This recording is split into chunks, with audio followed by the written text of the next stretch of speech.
Okay, we're gonna read one more thing. One more thing, and then we're done because I found another story that I also wanted to read. Alone in This World. That's what it's called. Uh, Marceline and her brother Marshall Lee are twins of 18. They have slacked off all their lives until their dad finally kicked them out. After that, they start to descend into a world of love, sex, betrayal, and murder. Will the twins find stability in their lives, or will they lose themselves in this new world? Humanized Finceline and Fioli. Warning contains abuse, sex, and torture. Okay. I'll just try and keep it. Okay, well, I guess we'll see how it goes, and I'll try and keep things simple for you too, but whatever. Um, Chapter 1. Kicked Out. Marceline and her brother Marshall Lee were pushed out the door. They both fell on the cold, hard cement. Marceline recovered from the fall, attempting to get up, but was forced back down when two suitcases hit her square in the head. Get out of here! I never want to see you in this house ever again! Shouted their father as he slammed the door closed. Marceline got back up, tears in her eyes. She looked over at her brother, who was unconscious. She crawled over to him, shaking him awake. Hey, get up! Marshall, no more tricks! Marceline bit her lip. Marshall groaned and got up, rubbing his head. Ooh, what happened? Marceline looked at her brother and sighed. She got up on her feet, grabbing her suitcase. Let's just go. She walked forward, head drooped downwards. Okay, so immediately her dad's abusive. Their dad's abusive. And he should get checked out for a concussion. Anyway, Marshall looked at her and looked back at their house. He stared for a while before sighing. He got the hint. He got up and grabbed his suitcase. He caught up to his sister, and they walked in silence for a bit before Marshall decided to talk. So this is it. We got kicked out, Marshall said plainly as if he didn't care. Marceline sighed. She knew it was going to happen. They were both twins of 18. They failed school at 15 and have been slacking off. They've been living in his house, eating his food, sleeping in beds too small for them, and partying like no tomorrow. They thought their dad was going to take care of them, but he had enough of them. He gave them chances to go back to school and learn and get their life on track. They never did. With the death of their mother at age 12, they never were the same. They just became wild and refused to listen to their dad. They caused problems at school, embarrassed him in public. They thought he would care for them, but he was sick of them. He finally kicked them out. This was it. This was the only way to get rid of them. Marceline wiped her tears away. She never wanted to be kicked out. She didn't have a job, nor did her brother. He was the more rebellious one out of them, but he always manages to pull Marceline into his antics to piss their dad off. Hey, hey, no tears, Marcy. That guy doesn't deserve our tears for kicking us out. He's not even our dad anymore, so lock up those waterworks because we ain't crying for him, Marshall huffed.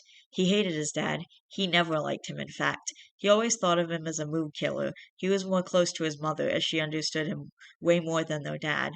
With her gone, though, Marshall became out of control. His only purpose in his life was to piss off their dad, and he liked every second of it.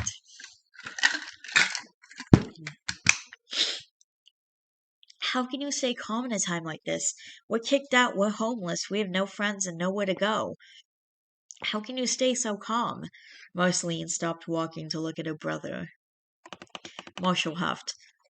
I never wanted to stay in that house anyways. I just want to leave, but I didn't mean to drag you into it. He sighed. I'm sorry you got kicked out too, but I mean, come on, think about it. This is a whole new beginning for us. We can start our own life together. Marceline furrowed her eyebrows. She didn't share her brother's vision of a new life for them in the future. She was more worried about now. But where are we going to sleep? We aren't just going to sleep on the ground, are we? Marceline sounded worried as she looked around. Marshall looked at her, as he hated for her to worry, so he looked around. Finding nothing to sleep in, he thought a bit. On days when he ran away or wanted to be alone, he would frequently come to an abandoned house to sleep in. It was very far from where they are now, but he figured it couldn't hurt to walk. He looked at her and smiled. Hey, Marcy, remember when you were little and you twisted your ankle? Remember I used to carry you around everywhere? Well, get on my back, sis. We're blowing this popsicle stand. Marshall turned around and bed down. Marceline eyed him, not sure if he was serious, but she was out of options, so she climbed on his back. Her legs wrapped tightly around his waist and her arms around her neck. Comfortable? Marshall asked as he stood up straight. Marceline nodded. Marshall smiled. He picked up her suitcase, then took a deep breath in. He grinned before running off ahead. Marceline gasped and held on tighter as he ran. Marshall was pretty strong and Marceline was pretty light, so it made it easier for Marshall to give her a piggyback ride. He rounded a few corners and ran down some blocks before he came to an abandoned house. The owner of this house didn't want it destroyed, nor did they want to live in it, so they kept the deep and let the house rot.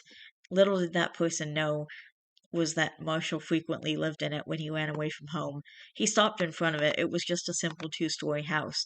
The windows were boarded up. The paint on the house had begun to tear away from it. Most windows were broken, but overall the house was sturdy and secure, as if it was just ready to move into. Marshall let Marceline down on the ground. Well, we now have somewhere to sleep. Marceline looked at the house. It was old, but she trusted Marshall's decision. She took her suitcase from him and walked inside along with him behind her. Marshall took a box of matches out of his pants pocket, lighting a few candles along the way. Living room is this way. Marshall grabbed her hand and led her into the dimly lit living room. The candles in the room were still burning since the last time he ran away, and that was days ago. He took some candles out of his suitcase, lit them, and placed them beside the older ones. It's not much, but at least it's a start. That was really fun, and I'm definitely going to read more of that. I'm going to read more of like all these books. I'm just going to be uploading different chapters on different days. It just depends what I'm in the mood for, I guess, and also what you guys are interested in. By the way, leave your comments down below. Like, if there's anyone watching this, just leave your comments down below telling me which book you're enjoying the most, and I'll try and upload more of that one. And, I just realized I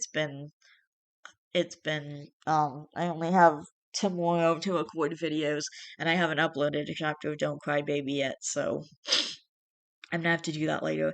I tried to record a chapter of Don't Cry Baby, but the camera stopped partway through apparently because I didn't have enough space, so I had to go in and delete a bunch of stuff. Anyway, I hope that Marshall and Marceline are gonna be okay. Like, they're kind of on their own now, and, it sucks. And luckily, the candles didn't, like, burn down the house from the last time Marshall ran away a few days ago. So, anyway, um, I hope he didn't just, like, kick them out on their 18th birthday, because that's a great birthday present. Like, I don't know. Anyway, I'll be back with more of this and more of a bunch of other books, and I'm just putting all of this in separate videos. So I love each and every one of you guys. Please don't forget to always be yourself. You are valid, and I will see you in the next video. Bye!